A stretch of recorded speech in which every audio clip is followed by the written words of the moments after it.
ഓം ശാന്തി. 11/7/2026 പ്രഭാതമുരളി മധുബൻ.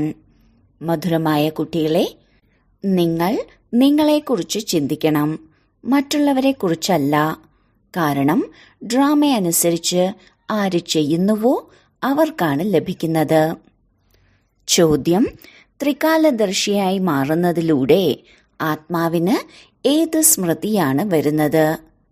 ഉത്തരം: നമ്മൾ മൂലവതനവാസികൾ വാസ്തവത്തിൽ ഈ ഡ്രാമയിൽ പാർട്ടഭിനയിക്കാൻ വന്നിരിക്കുകയാണ്. നമ്മൾ മുഖ്യ പാർട്ടധാരിയായി മാറി 84 ജന്മങ്ങളുടെ പാർട്ടഭിനയിച്ചു. ഇപ്പോൾ ബാബയുടെ സന്മുഖത്താണ്. പിന്നീട് ബാബയോടൊപ്പം തിരിച്ചു പോകും എന്ന സ്മൃതിയാണ് ആത്മാവിനുണ്ടായത്. പാവനമായി തിരിച്ച് വീട്ടിലേക്ക് പോകണം, പിന്നീട് സുഖധാമത്തിലേക്ക് വരണം. ഈ മുഴുവൻ കളിയും ഭാരതത്തിലാണ് നടക്കുന്നത്. ഈ സ്മൃതിയെല്ലാം ത്രികാലദർശികളായി മാറിയതിലൂടെയാണ് ഉണ്ടായത്. ഗീതം: മരിക്കുന്നതും അങ്ങയുടെ മടിയിൽ. ഓം ശാന്തി. ഈ ഗീതം ആരാണ് പാടിയത്? കുട്ടികൾ എന്താണ് പറയുന്നത്? ബാബ, ഇപ്പോൾ അങ്ങയുടെ കഴുത്തിലെ മാലയായി മാറണം. ഈ ശരീരം ഇവിടെ തന്നെ ഉപേക്ഷിക്കണം. ശാന്തിധാമത്തിൽ അഥവാ നിർവാണധാമത്തിൽ അച്ഛനും നമ്മൾ കുട്ടികളുമാകുന്ന ആത്മാക്കളുമാണ് വസിക്കുന്നത്. ബാബ ഇടയ്ക്കിടയ്ക്ക് പറയുന്നു, സ്വയത്തെ ആത്മാവാണെന്ന് നിശ്ചയിക്കൂ. നമ്മൾ ആത്മാക്കൾ ബാബയോടൊപ്പം നിർവാണധാമത്തിൽ വസിക്കുന്നവരായിരുന്നു. പിന്നീട് ഈ ശരീരം ധാരണ ചെയ്ത് 84 ജന്മങ്ങളുടെ ചക്രം കറങ്ങി എന്ന് നിങ്ങൾക്കറിയാം. നമ്മൾ വാസ്തവത്തിൽ പരംധാമത്തിൽ വസിക്കുന്നവരാണെന്ന് കുട്ടികൾക്കറിയാം. ഇപ്പോൾ വീണ്ടും ബാബ വന്നിരിക്കുകയാണ്. നിങ്ങൾ ഇരിക്കുകയാണ്. ബാബ സന്മുഖത്തിരിക്കുന്നതായി നിങ്ങളും കാണുന്നു. ഈ ലോകത്തിൽ ലൗകിക ശരീര സംബന്ധികളാണ്. വാസ്തവത്തിൽ നമ്മൾ ആത്മാക്കളായിരുന്നു. പിന്നീട് ലൗകിക സംബന്ധത്തിൽ സുഖത്തിൻ്റെയും ദുഃഖത്തിൻ്റെയും ജീവിതം ജീവിച്ചു. നിങ്ങൾ ആത്മാക്കൾ ഇപ്പോൾ ത്രികാലദർശികളായി മാറിയിരിക്കുകയാണ്. ബാബയ്ക്ക് 3 കാലങ്ങളെയും 3 ലോകങ്ങളെയും കുറിച്ച് അറിയാം. നമ്പർ വാർ പുരുഷാർത്ഥമനുസരിച്ച് നിങ്ങൾക്കറിയാം. പഠിപ്പിനെക്കുറിച്ചുള്ള ഓർമ്മയും വേണമല്ലോ. ഇപ്പോഴാണ് സ്മൃതി വന്നത്. നമ്മളും മൂലവതനവാസികൾ ത്രികാലദർശികളായി മാറിക്കഴിഞ്ഞു എന്ന് ബാബ മനസ്സിലാക്കി തരുന്നു. നമ്മൾ ഈ ഡ്രാമയിലെ മുഖ്യ അഭിനേതാക്കളാണ് എന്ന് നിങ്ങൾക്കറിയാം. ഇപ്പോഴാണ് ഡ്രാമയുടെ മുഴുവൻ ജ്ഞാനവും നിങ്ങളുടെ ബുദ്ധിയിലുള്ളത്. നമ്മൾ പകുതി കൽപ്പത്തിലേക്ക് സുഖധാമത്തിൽ വസിക്കുന്നു എന്ന സ്മൃതി വന്നു കഴിഞ്ഞു. സത്യയുഗത്തിൽ രാവണനില്ല. നമ്മൾ ആത്മാക്കൾ പൂർണ്ണമായും 84 ജന്മങ്ങളുടെ ചക്രം കറങ്ങുന്നു. ഇപ്പോൾ ബാബ സന്മുഖത്തിരിക്കുകയാണ്. ബാബയുടെ ശ്രീമതമനുസരിച്ച് നടന്ന് നമ്മൾ ബാബയോടൊപ്പം തിരിച്ചു പോകും. എത്രത്തോളം സാധിക്കുന്നുവോ ബാബയെ ഓർമ്മിക്കും. നിങ്ങൾ ത്രികാലദർശികളായി മാറിയതിനാൽ നിങ്ങൾ കുട്ടികൾക്ക് മുഴുവൻ ദിവസവും ബാബയെ ഓർമ്മിക്കാനുള്ള ചിന്ത തന്നെ ഉണ്ടായിരിക്കണം. ഉയർന്നതിലും വെച്ച് ഉയർന്നത് ഭഗവാനാണ്. ബാബയോടൊപ്പം നിങ്ങൾ കുട്ടികളും ഉയർന്നതിലും വെച്ച് ഉയർന്നതായി വസിക്കുന്നവരാണ്. ഇപ്പോൾ നിങ്ങൾ കുട്ടികൾക്ക് വീടിന്റെ ഓർമ്മ വന്നു കഴിഞ്ഞു. നമ്മൾ പവിത്രമായി മാറി തന്റെ പരംധാമമാകുന്ന വീട്ടിലേക്ക് പോകും. അച്ഛനായ ശിവന്റെ പൂജയുണ്ടാകുമ്പോൾ സാളിഗ്രാമുകളാകുന്ന കുട്ടികളുടെയും പൂജയുണ്ടാകുന്നു. ബാബയാണ് വന്ന ആത്മാക്കളെ പാവനമാക്കി മാറ്റുന്നത്. ആത്മാക്കളെ പവിത്രമാക്കി മാറ്റുന്നത് ഒരു ബാബ മാത്രമാണ്. മറ്റാർക്കും പവിത്രമാക്കി മാറ്റാൻ സാധിക്കില്ല. ഇപ്പോൾ നിങ്ങൾക്ക് മുഴുവൻ ഡ്രാമയുടെ കളിയെക്കുറിച്ചും അറിയാം. ഭാരതത്തിലാണ് കളി നടക്കുന്നത് എന്നറിയാം. ബാബ നിങ്ങൾ കുട്ടികൾക്ക് സന്മുഖത്തിരുത്തി മനസ്സിലാക്കി തരികയാണ്. ബാബ ജ്ഞാനത്തിന്റെ സാഗരനാണെന്ന് ഓരോ ജീവാത്മാവിനും അറിയാം. ബാബയെ ഭക്തിമാർഗത്തിൽ വിളിക്കുകയും പ്രതിജ്ഞ ചെയ്യുകയും ചെയ്തു. ബാബ, അങ്ങ് വരുമ്പോൾ നമ്മൾ തീർച്ചയായും അങ്ങയുടെ മതമനുസരിച്ച് നടക്കും. ഇത് ലൗകിക സംബന്ധത്തിന്റെ കാര്യമല്ല. നിങ്ങൾക്കും ദേഹി അഭിമാനിയായി മാറി ഒരു പരിധിയില്ലാത്ത അച്ഛന്റെ ശ്രീമതത്തിലൂടെ നടക്കണം എന്ന ചിന്ത ഉണ്ടായിരിക്കണം. ബാബ പറയുന്നത് മാത്രം കേൾക്കണം. ബാബ വളരെ സഹജമായിട്ടാണ് മനസ്സിലാക്കി തരുന്നത്. ഇപ്പോൾ നിങ്ങളുടെ മൂന്നാമത്തെ നേത്രം തുറന്നു കഴിഞ്ഞു. നിങ്ങൾക്ക് ഇവിടെയാണ് ഈ ജ്ഞാനമുള്ളത്. അച്ഛനും കുട്ടികളും മൂലവതനത്തിലാണ് വസിക്കുന്നത്. ഈ കാര്യം ഇവിടെ ആർക്കും അറിയില്ല. നിങ്ങൾ കുട്ടികൾക്കിപ്പോൾ ബാബ തന്റെ പരിചയം നൽകുന്നു. ബാബയാണ് ജ്ഞാനത്തിന്റെ സാഗരൻ. ബാബ നമ്മൾ ആത്മാക്കളെ പഠിപ്പിക്കുകയാണ് എന്ന് മറ്റൊരു സത്സംഗത്തിലും പറയില്ല. ഇത് നിങ്ങൾക്കാണ് അറിയാവുന്നത്. ഇടയ്ക്കിടയ്ക്ക് നിങ്ങളോട് ദേഹി അഭിമാനിയായി മാറൂ എന്ന് പറയേണ്ടി വരികയാണ്. ആത്മാവ് ഈ ഡ്രാമയിലെ അഭിനേതാവായി പാർട്ട് അഭിനയിക്കുന്നു. ആത്മാവാണ് ശരീരമാകുന്ന വസ്ത്രം ധരിച്ചിരിക്കുന്നത്. മറ്റെല്ലാ അഭിനേതാക്കളും സ്ഥൂല വസ്ത്രം മാത്രമാണ് മാറ്റുന്നത്. നിരാകാരി ലോകത്തിൽ നിന്നും നിങ്ങൾ ആത്മാക്കൾ ഈ സാകാരി ലോകത്തിലേക്ക് വന്നാണ് ഈ ശരീരമാകുന്ന വസ്ത്രം ധരിക്കുന്നത്. ആ അഭിനേതാക്കൾ സ്ഥൂല വസ്ത്രം മാത്രമാണ് മാറ്റുന്നത്. ബാബ നമ്മൾ ആത്മാക്കൾക്ക് വീണ്ടും രാജയോഗം പഠിപ്പിക്കുകയാണ്.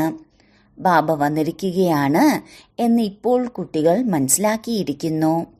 അതിനാൽ തീർച്ചയായും നമ്മൾ ബാബയുടെ സഹയോഗികളായി മാറും. പവിത്രമായി മാറി മുഴുവൻ ലോകത്തെയും പവിത്രമാക്കി മാറ്റും. നമുക്ക് ശ്രീമതത്തിലൂടെ മാത്രം നടക്കണം. ശ്രീമതം പറയുന്നു ബാബയെ ഓർമ്മിക്കണം. ചെയ്യുന്നവർക്ക് പ്രാപ്തി ലഭിക്കും. എല്ലാവരും ഒന്നും പുരുഷാർത്ഥം ചെയ്യില്ല. കൽപ്പം മുൻപും ആരാണോ പുരുഷാർത്ഥം ചെയ്തത് അവർ മാത്രമാണ് ഈ കൽപ്പത്തിലും ചെയ്യുന്നത്. ഇപ്പോൾ നമുക്ക് തിരിച്ചു പോകണം. അതിനാൽ പുരുഷാർത്ഥം ചെയ്ത് തീർച്ചയായും പവിത്രമായി മാറണം. നമ്മൾ മൂലവതനത്തിൽ വസിക്കുന്നവരാണ്. നമ്മൾ ആദ്യം വന്നത് സ്വർഗത്തിലാണ്. പിന്നീട് ഏണിപ്പടി താഴേക്കിറങ്ങി വന്നു. ബാബ ഭാരതവാസികൾക്കാണ് മനസ്സിലാക്കി തരുന്നത്. ഭാരതത്തിലാണ് വരുന്നത്. ഭാരതത്തിൽ തന്നെയാണ് ഓർമ്മിക്കുന്നത്. വന്ന് നമ്മളെ പാവനമാക്കി മാറ്റൂ. ശരീരമെടുത്ത് നമ്മളെ ശ്രേഷ്ഠ കർമ്മം പഠിപ്പിക്കൂ. ശരീരത്തിന്റെ പേരും പ്രസിദ്ധമാണ്. ബ്രഹ്മബാബ ഭാഗ്യശാലി രഥമാണ്. ബാബയും പറയുന്നു ഞാനും സാധാരണ ശരീരത്തിലാണ് പ്രവേശിക്കുന്നത്. 5000 വർഷങ്ങൾക്ക് മുൻപും ബാബ ഈ കാര്യമാണ് പറഞ്ഞിരുന്നത് എന്ന സ്മൃതി നിങ്ങൾ കുട്ടികൾക്ക് വന്നു കഴിഞ്ഞു. മറ്റാർക്കും ഈ കാര്യം പറഞ്ഞു തരാൻ സാധിക്കില്ല. 5000 വർഷങ്ങൾക്ക് മുൻപും ഈ ശരീരത്തിൽ വന്ന് നിങ്ങൾക്ക് മനസ്സിലാക്കി തന്നിരുന്നു എന്ന് ബാബയാണ് പറയുന്നത്. വീണ്ടും ബാബ കുട്ടികളോട് ആത്മാഭിമാനിയായി മാറാൻ പറയുകയാണ്. നാടകം അഭിനയിക്കുന്നവർക്ക് ഏതെല്ലാം വസ്ത്രം ഉപയോഗിച്ചാണ് അഭിനയിക്കേണ്ടതെന്ന് ഓർമ്മയുണ്ടായിരിക്കും. എന്നാൽ അവർ ദേഹാഭിമാനികളാണ്. പക്ഷേ ഇത് പരിധിയില്ലാത്ത നാടകത്തിന്റെ കാര്യമാണ്. ദേഹി അഭിമാനിയായി മാറണം. വാസ്തവത്തിൽ നമ്മൾ ആത്മാവാണ്. ഇപ്പോൾ നമ്മുടെ പാർട്ട് പൂർത്തിയാവുകയാണ്. ബാബ സന്മുഖത്തിരുന്ന് എല്ലാം നിങ്ങൾ കുട്ടികൾക്ക് മനസ്സിലാക്കി തരികയാണ്. ഇത് മറക്കരുത്. മായ എത്ര വിഘ്നങ്ങളാണ് ഉണ്ടാക്കുന്നത്. ബാബ മനസ്സിലാക്കി തരുന്നു കുട്ടികളെ, നിങ്ങൾ ഒരു വികർമ്മവും ചെയ്യരുത്. ഒരുപക്ഷെ മനസ്സിൽ ഒരുപാട് കൊടുങ്കാറ്റുകൾ വരും. സ്വയത്തെ പരീക്ഷിക്കണം. നമ്മുടെ കർമ്മേന്ദ്രിയങ്ങൾ ചഞ്ചലമാകുന്നില്ലല്ലോ. നമുക്ക് കാമത്തെ ജയിക്കാൻ സാധിക്കുന്നുണ്ടോ? നിങ്ങൾക്കിത് വളരെ സഹജമാണ്. നമ്മൾ ആത്മാക്കൾ ഒരച്ഛൻ്റെ കുട്ടികളാണ്. നിങ്ങൾക്ക് ബാബയുമായി തന്നെ യോഗം വയ്ക്കണം. കർമ്മേന്ദ്രിയങ്ങൾ ചഞ്ചലപ്പെടുന്നത് ദേഹാഭിമാനമല്ലേ? നിങ്ങൾ ആരെയും പേടിക്കരുത്. നിർഭയരായി മാറണം. എവിടെ പോയാലും എല്ലാം സാക്ഷിയായി കാണണം. നമ്മൾ ആത്മാവാണ്. നിങ്ങൾ ഈ കളിയെ മുഴുവനായും മനസ്സിലാക്കി കഴിഞ്ഞു. ഉയർന്നതിലും വെച്ച് ഉയർന്നത് ബാബയാണ് എന്ന് ബുദ്ധിയിലേക്ക് വന്നു കഴിഞ്ഞു. ബാബയെ ബിന്ദു എന്നാണ് പറയുന്നത്. നിരാകാരിയായ ലോകത്തിൽ ആത്മാക്കളുടെ വൃക്ഷമാണ് ഉള്ളത്. വിത്തിൽ നിന്നാണ് വൃക്ഷം ഉണ്ടാകുന്നത്. പിന്നീടാണ് സംഖ്യാക്രമമനുസരിച്ച് ഇലകൾ വരുന്നത്. ഈ ചൈതന്യത്തിലുള്ള മനുഷ്യ സൃഷ്ടി വൃക്ഷവും ഇങ്ങനെയാണ്. ആത്മാവ് പ്രവേശിക്കുന്നതും ശരീരത്തിൽ നിന്ന് പോകുന്നതും എങ്ങനെയാണെന്ന് ആർക്കും കാണാൻ സാധിക്കില്ല. നിങ്ങളുടെ ആത്മാവ് പതീതമായി കഴിഞ്ഞു. പാവനമാക്കി മാറ്റൂ എന്നിപ്പോൾ ബാബ മനസ്സിലാക്കി തരികയാണ്. ബാബ ബ്രഹ്മാവിലൂടെയാണ് മനസ്സിലാക്കി തരുന്നത്. ബാബ സംസാരിക്കുന്നത് ബ്രഹ്മബാബയുടെ കർമ്മേന്ദ്രിയങ്ങളിലൂടെ ആണല്ലോ. ബിന്ദുവാകുന്ന ആത്മാവ് ഈ ശരീരത്തിലില്ലെങ്കിൽ കർമ്മേന്ദ്രിയങ്ങൾക്ക് ഒന്നും ചെയ്യാൻ സാധിക്കില്ല. ചെറിയ ബിന്ദു എത്ര ശക്തിശാലിയാണ്. ആത്മാവിൽ മുഴുവൻ ജ്ഞാനവുമുണ്ട്. ജ്ഞാനത്തിന്റെ സാഗരനായ ബാബയാണ് നിങ്ങൾക്ക് മനസ്സിലാക്കി തരുന്നത്. ബാബയിൽ മുഴുവൻ ജ്ഞാനവുമുണ്ട്. ബാബയ്ക്ക് ജ്ഞാനം നൽകേണ്ട പാർട്ടും ഡ്രാമയിൽ അടങ്ങിയിട്ടുണ്ട്. നിങ്ങളുടെ ആത്മാവിലും 84 ജന്മങ്ങളുടെ പാർട്ടുണ്ട്. നിങ്ങളാണ് സുഖത്തിൻ്റെയും ദുഃഖത്തിൻ്റെയും പാർട്ട് അഭിനയിക്കുന്നത്. ദുഃഖത്തിൽ ഒരുപാട് ബുദ്ധിമുട്ടുന്നു. ബാബ പറയുന്നു, ഞാൻ പുനർജന്മത്തിലേക്ക് വരുന്നില്ല. നിങ്ങളാണ് 84 ജന്മങ്ങൾ എടുക്കുന്നത്. ബാബ പുനർജന്മം എടുക്കുന്നില്ല. ബാബ വന്നാണ് സഹജമായ യുക്തി പറഞ്ഞു തരുന്നത്. എന്നെ ഓർമ്മിക്കുകയാണെങ്കിൽ നിങ്ങൾ പാവനമായി മാറും. പകുതി കൽപ്പം നിങ്ങൾ കാമമാകുന്ന ചിതയിലിരുന്ന് തമോ പ്രധാനമായി മാറിക്കഴിഞ്ഞു. ബാബ ആത്മാക്കളോടാണ് സംസാരിക്കുന്നത്. ആത്മാവിന്റെ കർമ്മേന്ദ്രിയങ്ങൾ ആദ്യം ചെറുതായിരിക്കും, പിന്നീടാണ് വലുതാകുന്നത്. ആത്മാവ് ചെറുതും വലുതുമായി മാറുന്നില്ല. അല്ലയോ പതിത പാവന, വരൂ എന്ന ആത്മാവാണ് വിളിക്കുന്നത്. ആത്മാവ് അച്ഛനെയാണ് ഓർമ്മിക്കുന്നത്. ബാബ പറയുന്നു, ഞാൻ കൽപ്പകൽപ്പം നിങ്ങളെ പതിതത്തിൽ നിന്നും പാവനമാക്കി മാറ്റാൻ വരുന്നു. ആത്മാവ് എങ്ങനെയാണ് വരുന്നതും പോകുന്നതുമെന്ന് ഇപ്പോൾ നിങ്ങൾക്കറിയാം. മനുഷ്യർ ഒരുപാട് തലയിട്ടടിക്കുന്നു ആത്മാവ് എങ്ങനെ ശരീരത്തിൽ നിന്ന് പോകുന്നുവെന്നതിനെക്കുറിച്ച്. എന്നാൽ ആർക്കും അറിയാൻ സാധിക്കില്ല. കാരണം ആത്മാവ് അതിസൂക്ഷ്മമാണ്. ചെറിയ ഒരു ആത്മാവിൽ എത്ര പാർട്ടാണ് അടങ്ങിയിട്ടുള്ളത്. ജഡ വിത്തിൽ മുഴുവൻ ജ്ഞാനമുള്ളതുപോലെ. ആൽവൃക്ഷത്തിന്റെ വിത്ത് എത്ര ചെറുതാണ്, എന്നാൽ അതിൽ നിന്നും എത്ര വലിയ വൃക്ഷമാണ് ഉണ്ടാകുന്നത്. പലരും കൽക്കത്തയിലുള്ള ആൽവൃക്ഷം കണ്ടിട്ടുണ്ടായിരിക്കും. വളരെ വലിയ വൃക്ഷമാണ്. എന്നാൽ ഇപ്പോൾ വൃക്ഷത്തിന്റെ അടിവേര് ജീർണിച്ചു പോയിരിക്കുകയാണ്. ബാക്കി മുഴുവൻ വൃക്ഷവുമുണ്ട്. അതുപോലെയാണ് ഈ മനുഷ്യ സൃഷ്ടിയാകുന്ന വൃക്ഷവും. ദേവതാധർമ്മമാകുന്ന അടിവേര് ഇല്ല. എന്നാൽ മുഴുവൻ വൃക്ഷവും ജീർണിച്ചു പോയ അവസ്ഥയിലാണ്. ഇത് നിങ്ങൾക്ക് അറിയാവുന്നത് കാരണമാണ് ഗവൺമെന്റിനോട് പറയുന്നത്, നമ്മൾ ഇത്ര സമയത്തിനുള്ളിൽ ഈ ലോകത്തെ പാവനമാക്കി മാറ്റാം എന്ന്. ഈ കാര്യങ്ങളെ മനുഷ്യർ മനസ്സിലാക്കുന്നില്ല. നമ്മൾ തീർച്ചയായും ഈ ഭാരതത്തെ ശ്രേഷ്ഠാചാരിയാക്കി മാറ്റുമെന്ന നിശ്ചയം നിങ്ങൾക്കുണ്ട്. അപ്പോഴാണ് ഭ്രഷ്ടാചാരിയായ ലോകത്തിന്റെ വിനാശം ഉണ്ടാകുന്നത്. മനുഷ്യർ ശാന്തി ഉണ്ടാകണമെന്ന് ആഗ്രഹിക്കുന്നു. ആത്മാവ് പാട്ടഭിനയിച്ചഭിനയിച്ച് ക്ഷീണിച്ചിരിക്കുകയാണ്. അതുകൊണ്ടാണ് വിളിക്കുന്നത് അല്ലയോ ശാന്തി ദേവ എന്ന്. ആത്മാവ് ശാന്തസ്വരൂപമാണെന്ന് മനുഷ്യരൊന്നും മനസ്സിലാക്കുന്നില്ല. എന്നാൽ ഈ ലോകത്തിൽ ആത്മാവിന് കർമ്മേന്ദ്രിയങ്ങളിലൂടെ കർമ്മം തീർച്ചയായും ചെയ്യണം. ശാന്തി നൽകൂ എന്നാണ് പറയുന്നത്. ശാന്തിധാമം വേറെയാണ്, സുഖധാമം വേറെയാണെന്ന് ആർക്കും അറിയില്ല. സുഖധാമത്തിൽ വളരെ കുറച്ചു മനുഷ്യരാണ് ഉള്ളത്. സുഖധാമത്തെ പാവനമായ ലോകമെന്നാണ് പറയുന്നത്. സുഖധാമത്തിൽ ആരും ശാന്തി യാചിക്കുന്നില്ല. സത്യുഗത്തിലും കർമ്മം ചെയ്യുന്നുണ്ട്, എന്നാൽ അവിടെ ശാന്തിയില്ല. ജീവൻ മുക്തിധാമവും ശാന്തിധാമവും വേറെയാണ്. സത്യുഗത്തിൽ ജീവാത്മാക്കൾക്ക് സുഖവുമുണ്ട്, അതുപോലെ തന്നെ ശാന്തിയുമുണ്ട്. സദാ ആരോഗ്യമുള്ളവരും സമ്പന്നരും ആയിരിക്കും. സ്വർഗമെന്ന് എന്തിനെയാണ് പറയുന്നതെന്ന് നിങ്ങൾക്കിപ്പോൾ അറിയാം. സ്വർഗം എന്താണെന്ന് ലോകത്തിലുള്ളവർക്ക് അറിയില്ല. ഈ ലക്ഷ്മി നാരായണൻ കുട്ടികളല്ലേ? ലക്ഷ്മി നാരായണൻ എന്ന കുട്ടികൾക്ക് ആരാണ് സുഖം നൽകിയത്? ആരെങ്കിലും സുഖം നൽകുന്നവരുണ്ടായിരിക്കുമല്ലോ.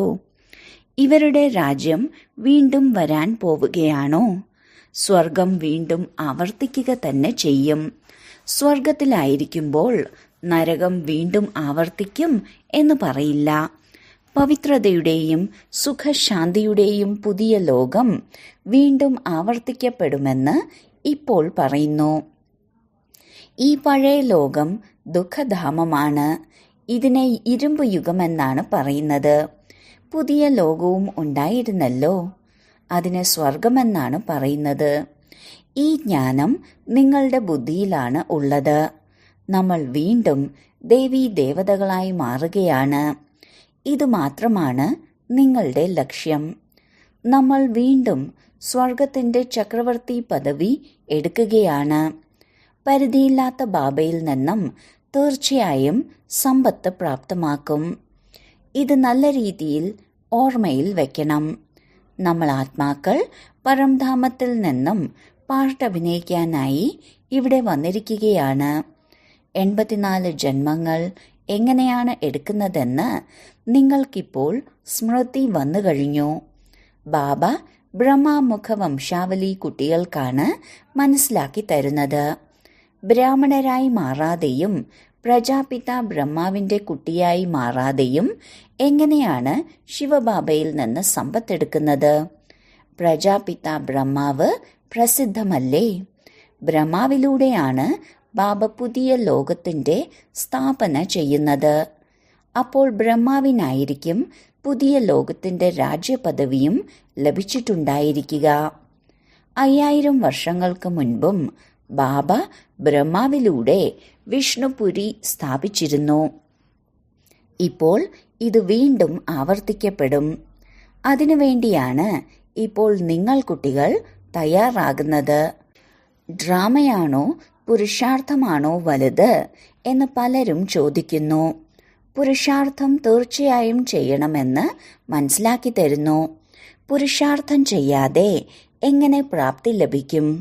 മുഴുവൻ പുരുഷാർത്ഥവും ചെയ്യണം.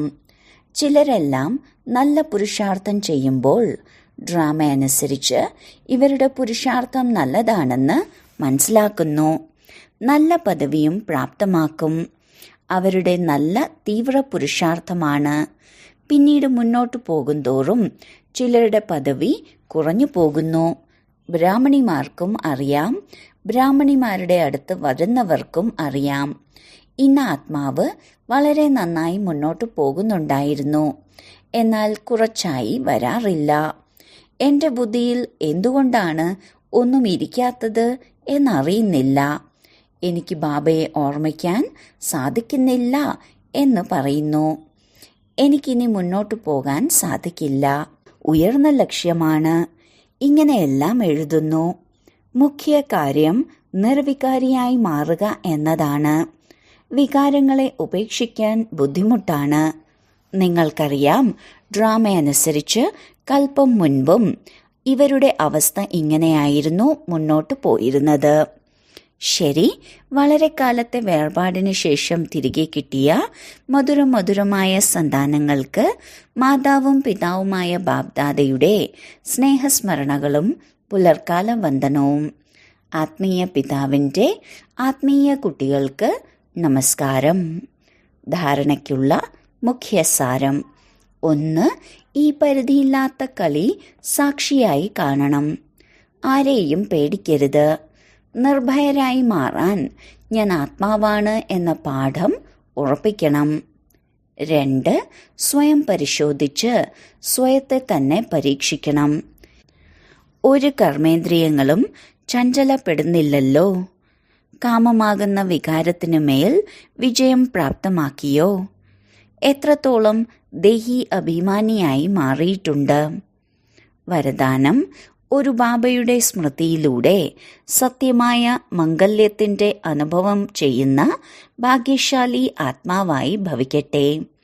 ആരാണോ ഏതാത്മാവിൻ്റെയും സംസാരം കേട്ടിട്ടും കേൾക്കാത്തത്, ഏതൊരു അന്യ ആത്മാവിൻ്റെയും സ്മൃതി സങ്കല്പത്തിലോ സ്വപ്നത്തിലോ പോലും കൊണ്ടുവരാത്തത്, അതായത് ഒരു ദേഹധാരിയോടും ചായ്വില്ലാത്തത്, ഒരു ബാബ രണ്ടാമതൊരാളില്ല, ഈ സ്മൃതിയിൽ കഴിയുന്നത്, അവർക്ക് അവിനാശി മംഗല്യ തിലകം ലഭിക്കുന്നു. ഇങ്ങനെ സത്യമായ മംഗല്യമുള്ളവരാണ് ഭാഗ്യശാലികൾ. സ്ലോഗൻ: തന്റെ ശ്രേഷ്ഠസ്ഥിതി ഉണ്ടാക്കണമെങ്കിൽ അന്തർമുഖിയായി പിന്നെ ബാഹർമുഖതയിലേക്ക് വരൂ. അവ്യക്ത സൂചന: ജ്വാലാ സ്വരൂപസ്ഥിതിയിൽ കഴിഞ്ഞ് ശക്തിശാലി ഓർമ്മയുടെ അനുഭവം ചെയ്യൂ. അഗ്നിയിൽ എന്ത് സാധനമിട്ടാലും പേര്, രൂപം, ഗുണം എല്ലാം മാറുന്നു.